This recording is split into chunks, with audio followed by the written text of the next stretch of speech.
Brasil, um dos maiores países do mundo.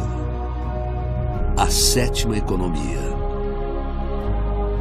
Mais de 200 milhões de habitantes. Europeus, africanos, asiáticos, índios, mestiços, o maior caldeirão cultural do planeta.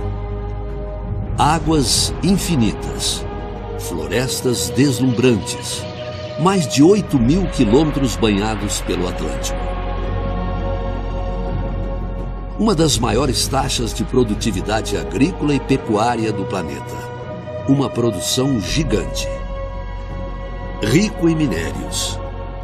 Indústria de base, de transformação, grande comércio interno e com o mundo, empresários e trabalhadores com dinamismo invejável. Uma potência.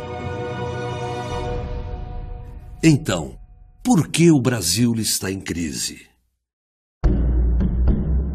O Brasil está em crise porque, ao contrário dos brasileiros que fazem a sua parte, o governo não faz a dele.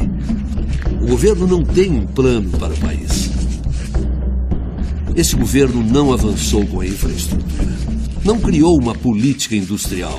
Em 13 anos, não fez nenhuma das reformas estruturais que a sociedade exige e nunca olhou a educação como um pilar do desenvolvimento, e nem a ciência e tecnologia. Que resultados podemos esperar de um governo assim? Falta de visão estratégica.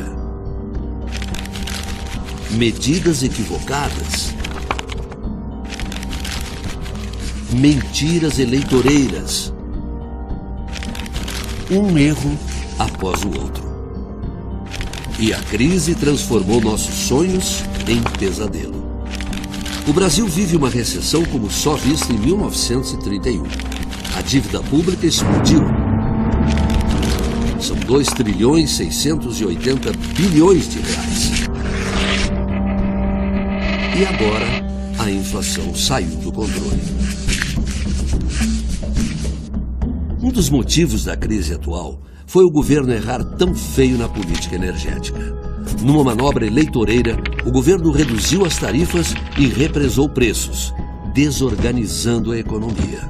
As empresas do setor tiveram que parar de investir, mas não foi só isso.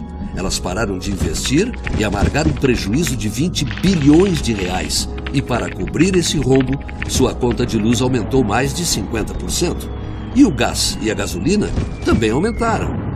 Para completar esse quadro crítico, o governo apela para o aumento de juros. Juros. O povo acha ruim e os bancos adoram.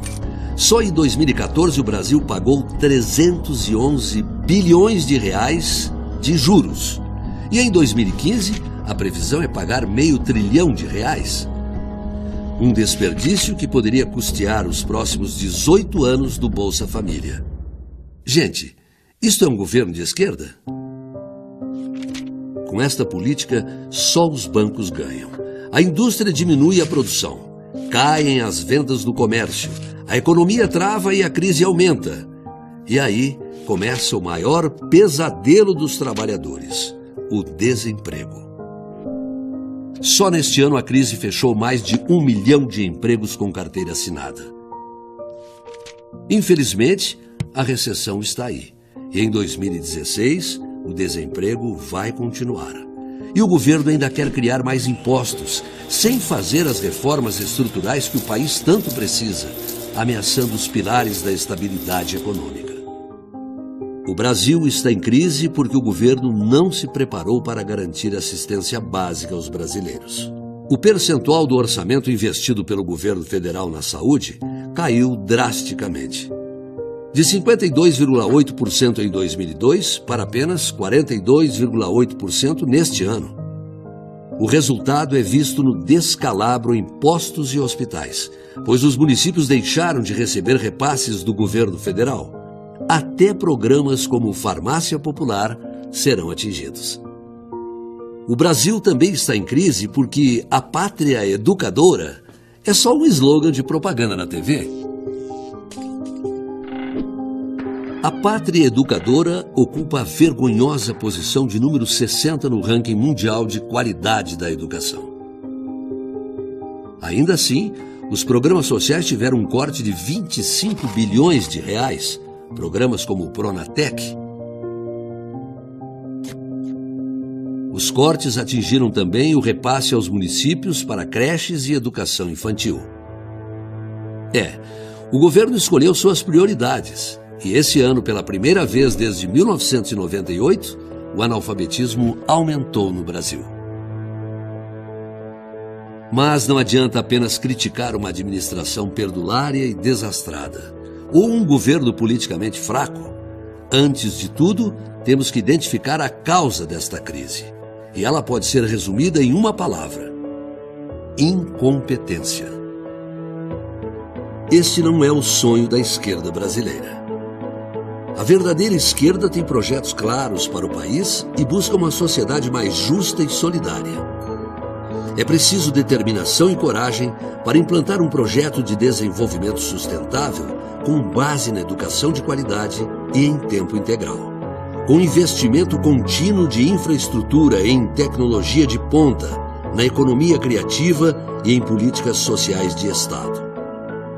Tudo isso articuladamente com novas políticas industrial e econômica para valorizar o trabalho e a produção. Um grande projeto de desenvolvimento começa com a divisão mais justa dos tributos entre União, Estados e municípios. Por isso, o PSB propõe um novo federalismo. Hoje, o governo federal fica com mais da metade dos impostos que você paga. Os estados com 25% e os municípios, que é onde você vive, com apenas 18%. Ou seja, de um lado temos o governo federal rico, que esbanja dinheiro, e do outro, mais de 5.000 prefeituras com falta de recursos. Os prefeitos não podem mais ser tratados como despachantes, chegar em Brasília com o pires na mão. E é onde você vive, na sua cidade, que deveria ser aplicada a maior parte dos seus impostos. Educação, saúde, segurança, transportes. Mas você sabe que não é bem assim. O governo federal nunca devolve o suficiente para os estados e municípios. Por isso o PSB propõe o novo federalismo. Menos dinheiro no ralo do governo federal e mais recursos aplicados diretamente aí, na sua cidade, no seu estado. O país tem perdido muito dinheiro com a corrupção. Ela atingiu em cheio a empresa mais querida dos brasileiros, a Petrobras, que já foi uma das maiores do mundo. E a corrupção não poupou outros setores do governo. Felizmente, os órgãos de controle estão fiscalizando e punindo com rigor. E o cidadão comum também pode e deve fiscalizar governos e orçamentos públicos. É para isso que existe a Lei da Transparência. Você entra no site psb40.org.br e se informa sobre como pode verificar e denunciar todo e qualquer ato de má gestão ou corrupção dos governos, legislativos e judiciário. Esta lei foi criada pelo Partido Socialista Brasileiro, por iniciativa do senador João Capiberibe, e é o maior e melhor instrumento de fiscalização da sociedade brasileira. Aí no site você pode conhecer os movimentos sociais do PSB. Entre eles está o das Mulheres Socialistas, que representa a nossa luta pela igualdade entre os gêneros e o fim da discriminação contra as mulheres.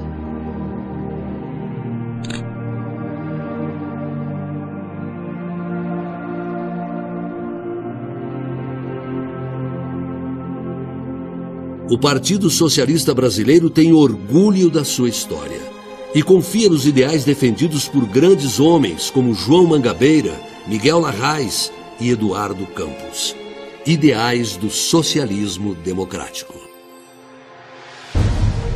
Depois da crise, sempre vem a mudança. E a mudança no Brasil está começando. Cada vez mais pessoas compartilham os ideais de justiça social, liberdade e igualdade do Partido Socialista Brasileiro, que é um dos que mais cresce no país. O Brasil merece outro destino. E juntos podemos mudar nossa realidade. Não vamos desistir do Brasil.